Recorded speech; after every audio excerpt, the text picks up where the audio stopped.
guys, ito na naman tayo, busy na naman tayo. Gumagawa ko ng dinner dahil meron silang bisita. Ang ginagawa ko ngayon is pudo ang tawag nila. Ito naman, nagagawa ko ng sugar. Ginagawa ko siyang liquid para sa juice. Yung mint, biniblender siya. Kasi ang mga Arabo mahilig sila sa ganun. Masarap siya guys. See? Ito. Mamaya, asukal ko siya. Gagawin ko siyang syrup. Syrup ba yun? Syrup, ano ba tawag doon? Yan. See? Ibina-brown ko lang siya ng konti. Tapos ito naman, nakagawa na ako ng ano, ng gagawin kong sandwich, yung kudo. Kudo ang tawag nila dito sa Arabic. Hindi ko alam kung anong tawag nila sa Pilipinas. Ito siya, nakagawa na ako ng chicken breast na timplahan ko na. Mamaya ihiwa ko na lang siya. Ngayon dito muna ako sa aking yan. Sa aking gagawing syrup. Lagyan ko na siya ng tubig kasi brown na siya. Ganyan lang siya guys. Taran!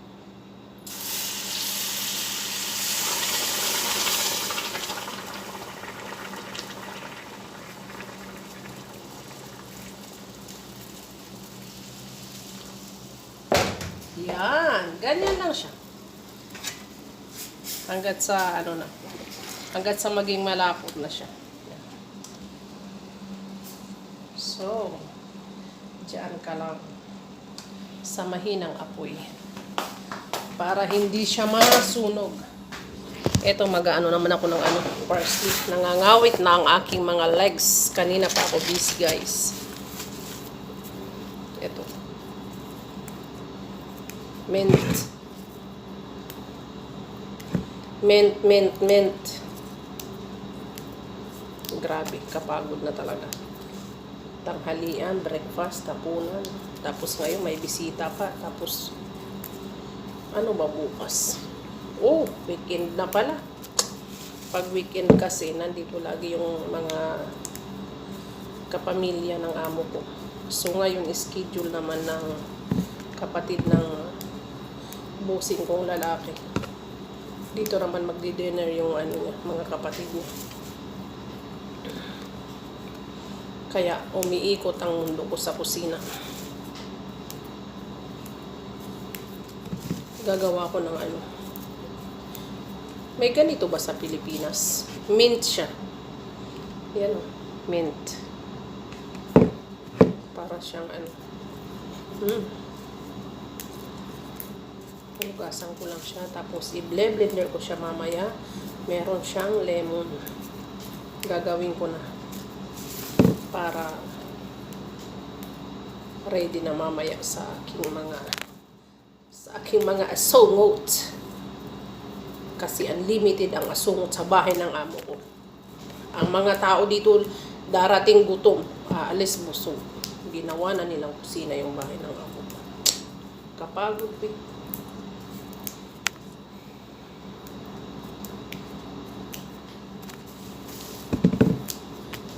Luto dito, luto doon. Ganito po ang buhay ko dito. Sipag lang. Kaunting sipag lang. Parang ganun. Kaunting sipag lang. Ang panahon dito ngayon guys, medyo malamig na ng konti. Kaya ano, isa na lang ang aircon dito sa kusina. Hindi na kailangan maging dalawa kasi medyo malamig na. So, ito guys, huhugasan ko siya. Huhugasan ko siya para ano. Yan. Para gawin ko na siyang juice. Gawin ko na siyang juice. Yan. Diyan ka muna guys. Guys.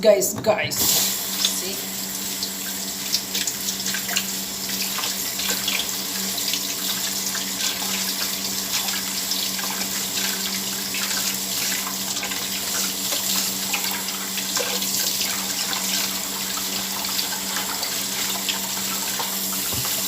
Hindi na dati malamig masyado, mainit masyado yung tubig. Ngayon hindi na masyado. It means medyo malamig na at saka maagang nagdidilim ngayon.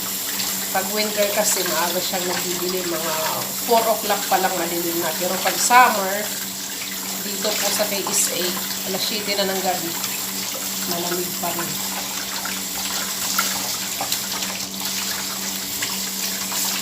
So ayan, dyan ka muna guys. Dyan ka muna. Ilagay kita doon para ayun na siya, kung puno na. Yan. Hanggang sa maging malapot siya. Asukal yan siya, tapos igaganyan mo lang. Lulutuin ko siya ng ganyan para yung pag naggagawa ko ng mga juice, alam nyo yun, like may mga juice kasi dito na nilalagyan ng asukal tulad ng ng mint juice. Lalagyan ko siya ng biniblend ko siya sa ice. So ito na ngayon ang freezer na magulo. Welcome. So freezer na magulo. Ganito siya. Ito ang aking ice. Tapos may lemon yan siya guys. Yan. Tingnan niyo ang aking freezer na magulo kasi loaded na talaga. Loaded na. Wala nang space. Ayan, dyan ka muna. Wala na siyang space. Kaya ganyan. Uy, wala na rin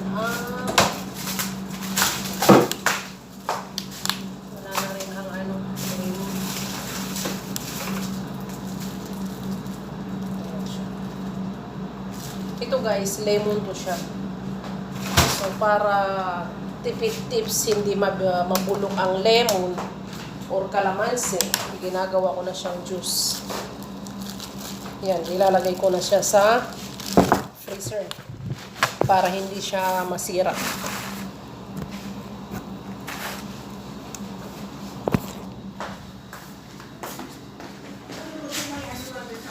Ito guys, habang nakasalang doon ang aking ginagawang asukal, gagawa naman ako ngayon ng coffee.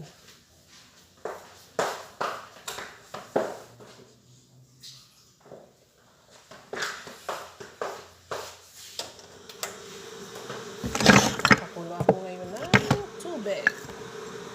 Ito yung fresh coffee.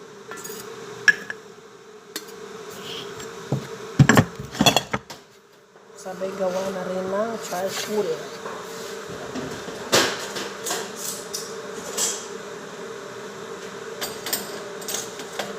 Pabango ko sa bahay kapag may bisita.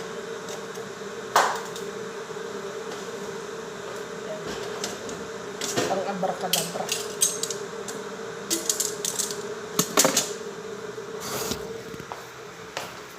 Kuha ko ng lagayan. Diyos Lord. Eto. Gusto na yung lagayan ko. Yan.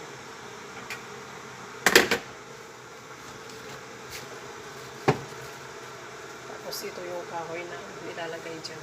Pagka may uling na.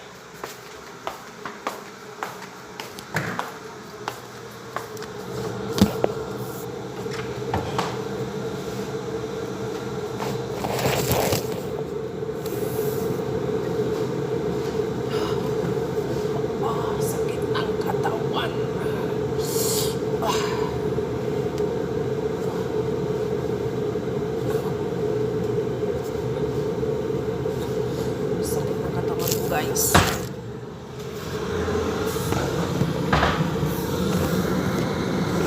Saan ba nilalagay? Para hindi nagra-reflect yung ilaw. Madilim kasi.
Ito yung ano pabango nila sa bahay.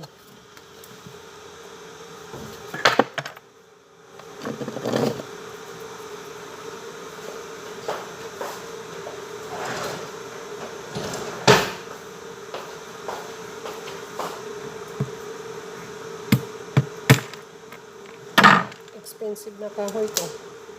Diba sa Pilipinas meron ganito?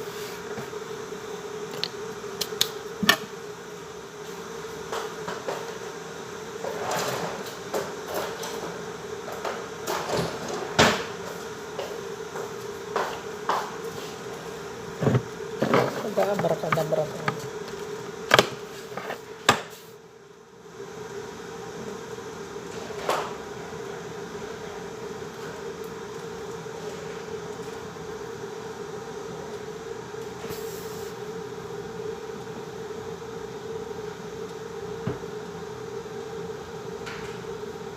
Kala ko naman kung sino nang dumating.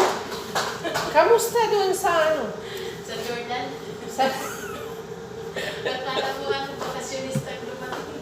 Ayun, may bakasyonista doon. Oh. Yun. Galing siya sa tent. Taglinis siya doon. Nagkuskus siya ng mga $1 million doon. Yun, nakuskus niya siguro yun. May dala-dala na siyang vacuum.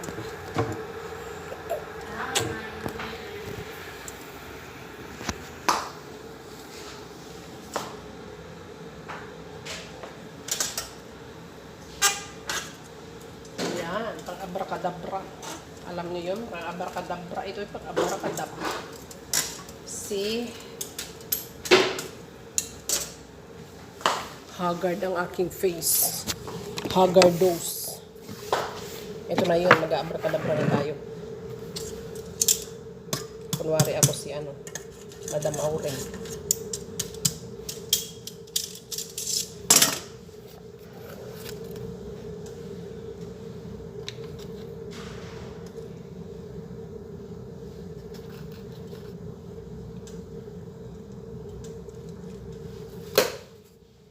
Ganito siya guys. Tapos ikakalat ko siya sa bahay nila. Yung pauusukin ko sa bahay nila. Lalagay ko muna siya doon. Doon sa sala nila.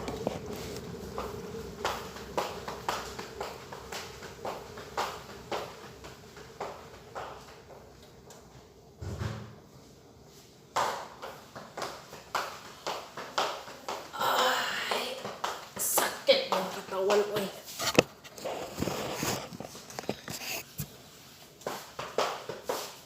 Ready ko na ang aking chicken.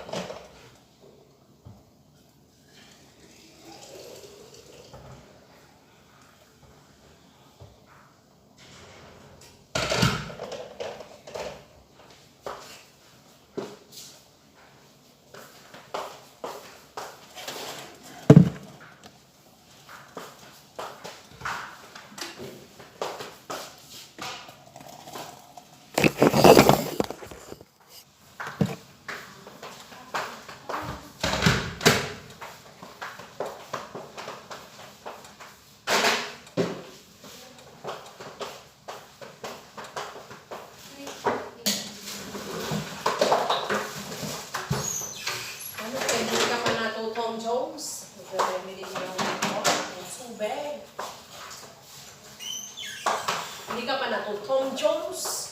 Ay, Meron pa dito ano. hindi na ako kasi Makati na. Tama, te, mangangati ka na naman. Makati na yun. Hindi naman yung nakita ko uniform.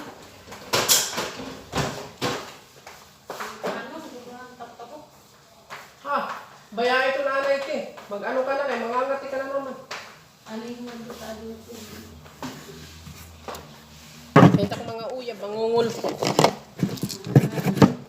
Baka i-break nila ako pag hindi nila ako nakita.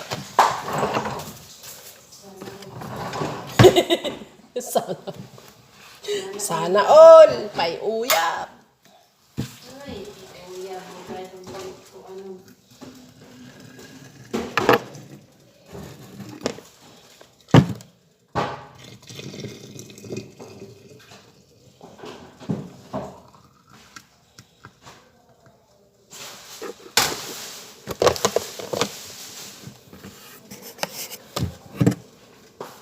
Sana all.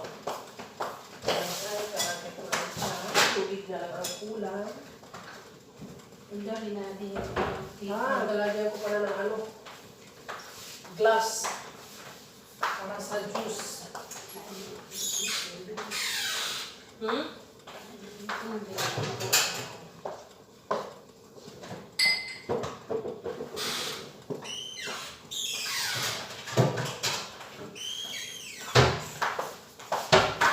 Para sa juice. Alin po tayo ganyan mo ano?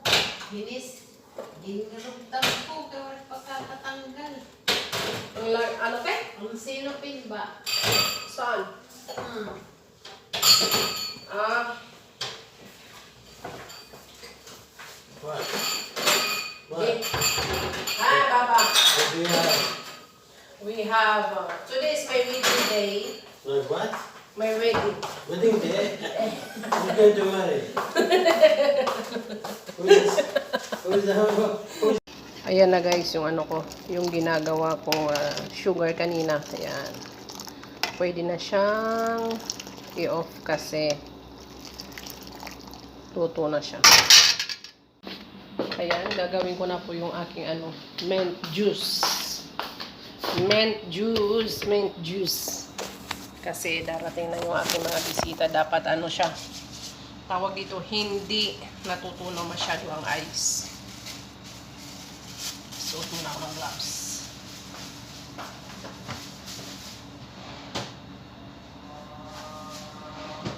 So, gagawa pa ako ng ano ko. Tama na, Ipsy.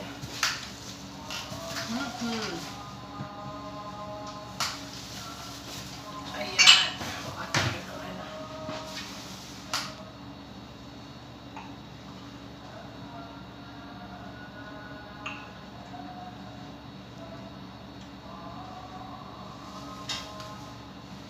Hindi talaga siya dapat ano, palamigin. Palamigin. Palamigin ko muna siya para hindi masira yung aking juice.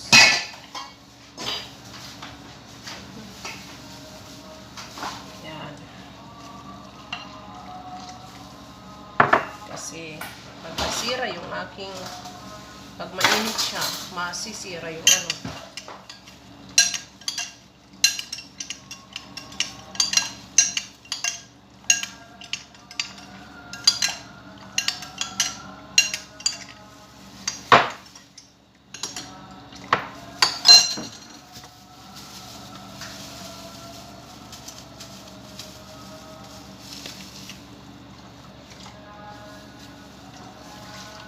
Tumarin din naman.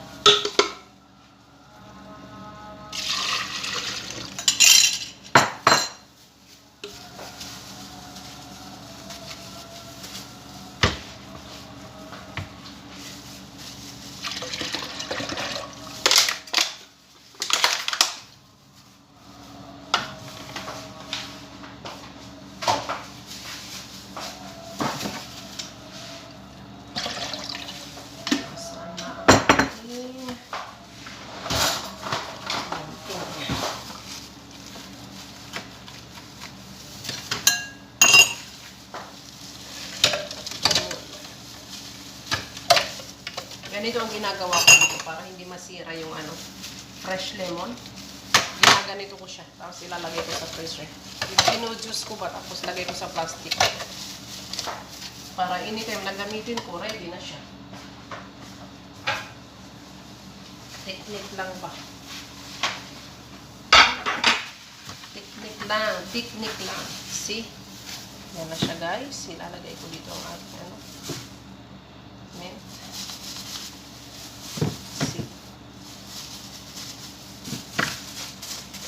Lagyan ko ng ice.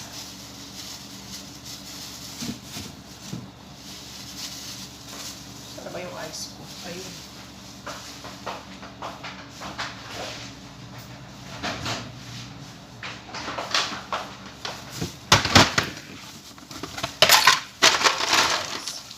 Ay, yung tube ice din, ginagawa ko lang din. Lalagay ko sa freezer.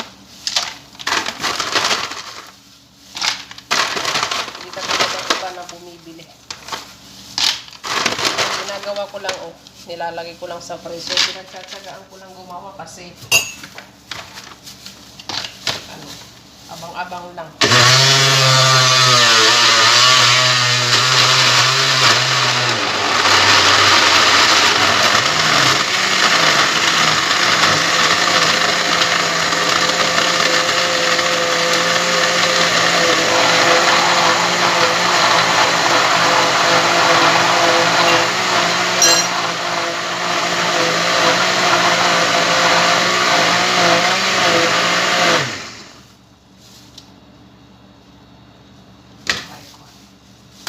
Try ko kung durog na ba. Lagyan ko lang ng ulan. Tanggalan ko ng konti. Kasi baka umapaw. Lalagyan ko ulit ng ice. Kasi marami yung ano ko. Yung tubig.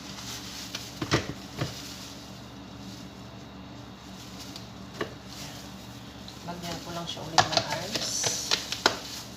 Para medyo ano.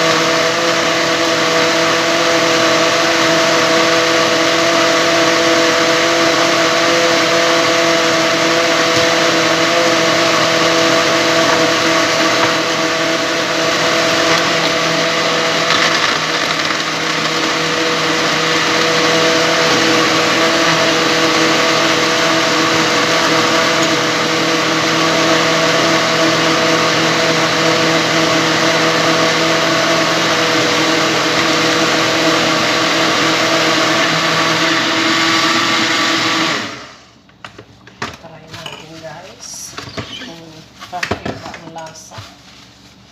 Lagay natin sa baso. Tayo ay titikim. See? Siyempre ako ang unang customer. Wow! Daming ice. So ganito siya oh. Yan, parang ice crumble. Yan.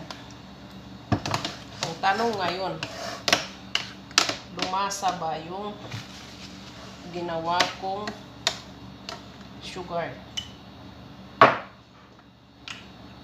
Kasi konti lang ang ginawa ko. Asukal dinamihan ko ng tubig.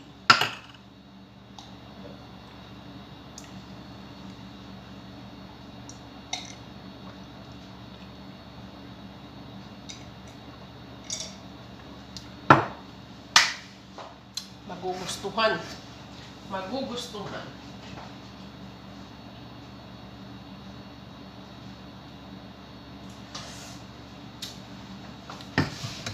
Medyo maasim ng konti. Pero sure, magugustuhan nila yan. Sure ako, ipagtitira ko yung pinsang ko na maganda. Siyempre, kailangan makatitingin din siya ng pantao. Hindi puro laging unggoy na lang. So yun, lalagay ko na dito. Pak!